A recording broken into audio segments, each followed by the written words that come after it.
How to prep a moon wreath. I just wanted to hop on and kind of do a quick tutorial on how I prep my moon wreaths. I do look a little trollish this morning. I have no makeup on.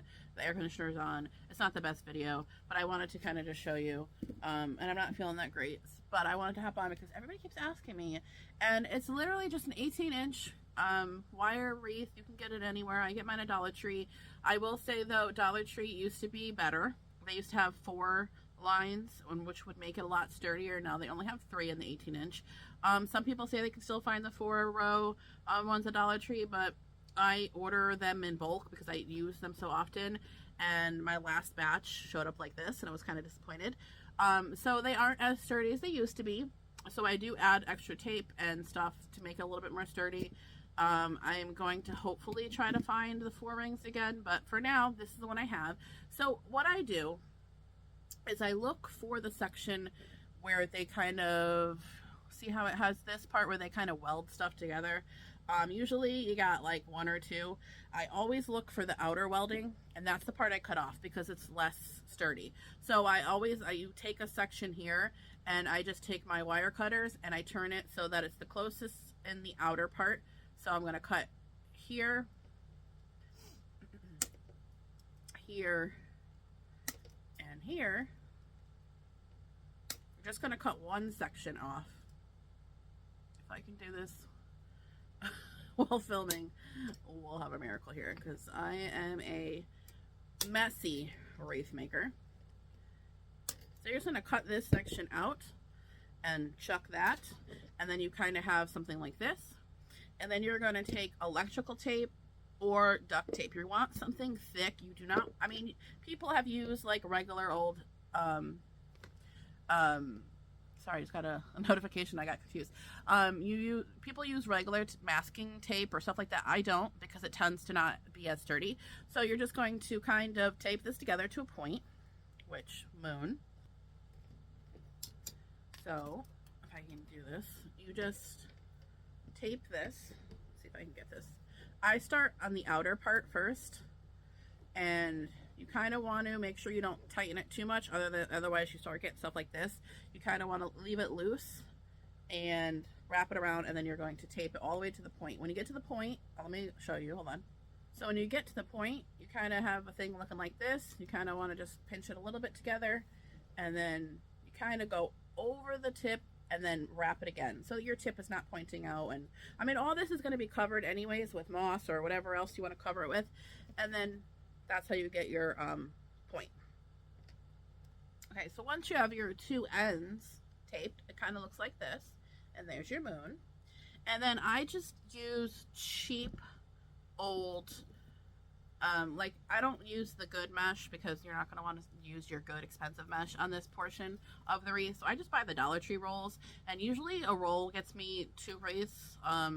If you're doing the 18-inch, sometimes if they don't have the mesh in stock, I'll use this stuff because you just need something to kind of have everything adhere to. So I will wrap, I'll show you like this one here is almost done. I just wrapped the whole thing with the mesh, and the tips never look great, but you just glue them, you glue it, and then you wrap the whole wreath, and then so you have something for everything to adhere to. I'm currently working on one right now. I'm in the process of actually wrapping it. So this is one that I taped extra tape in the middle and some of the things, so it's a little bit more sturdy. But you just wrap it. I'm just holding it because I haven't glued it yet. And then you just wrap it around, and when you get to the edge, you just glue your tips, cut off the excess, and you're good.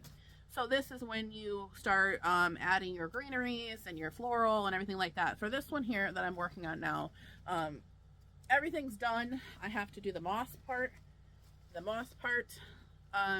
So you don't, this specific style is the fairy wreath one. So I would do my 2 greeneries here and here, and then I would add my middle floral, right? Whatever florals you want. And then I would go onto the back of the wreath, and I would attach my side pieces at the very edge going out all the way down the wreath. So I use zip ties, I use wire, I use glue. I do all 3 so that things will stay on, and then you kind of have this. and you go in a downward motion so that things kind of flow with the shape of the moon. And then at the bottom I add the little hang, and then the fairy will go in the middle.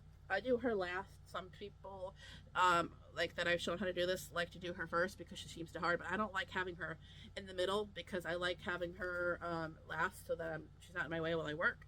And then at the ends I just moss everything, so all this will be covered with moss. I also have done ones where I have stuff like this, but it's like a star pattern and it's really pretty and it's black or different colors, and I just double wrap that so you can't see this, but you see like the star mesh, and it's really pretty. Yeah, and that's basically what I do. And then the back, I will just cut out felt that is the shape of the moon wreath and cover the back so you don't see all this, because some people don't want to see that. I am a messy wreath maker, so things in the back of my wreath is honestly none of my business, but for the sake of not scratching people's doors and stuff, I do put felt on. And then if, you know, I always forget to ask, but some people I have done greenery in the back of the wreath because they have the glass doors. So they kind of want to have like a pretty back of the wreath. So I've done that too. Just charge a little bit more because you're using twice as much greenery. But yeah, that's basically how I do my moons. And then I do moons where there isn't a greenery coming on the side, and it's just the floral in the middle, and then the two ends are kind of like ferns and moss. It's not that difficult to cut out and tape the moon. It's all the extra stuff of putting on all the greenery. Each one of these guys, here, let me show you a complete one. Oh, she's heavy. So this one is with a fairy. They wanted a more Tinkerbell looking fairy. She needs to be fluffed a little because she's been sitting waiting to be delivered. But yeah, so I just cover the ends with the moss so you don't see any of that mesh that you're doing. I pinned in some butterflies and, you know, in between. I did all the greenery, and then I added some yellow into this one to kind of represent the Tinkerbell hair and the little hangs. And then this is the back. It's not the prettiest thing still, but it covers, you know, the ugliness a little bit, and then you know, doesn't scratch the door with all the pieces sticking out. I ran out of the same color felt, so ignore that. But yeah, so that's how I do my moon wreaths. I hope that helped you a little bit. If you want more detailed stuff, I'll figure out how to film that a little bit better. I'm a hot mess, so this is what you get for right now. If you were here all the way to the end of the video, please check out my Facebook page at Wreath by B Summer, facebook.com/Wreath by B Summer. It's also linked in my bio, but you cannot click on it because I'm not cool enough to have a clickable link yet. But if you would like to support me, I would appreciate it. Thanks for watching. Bye, guys.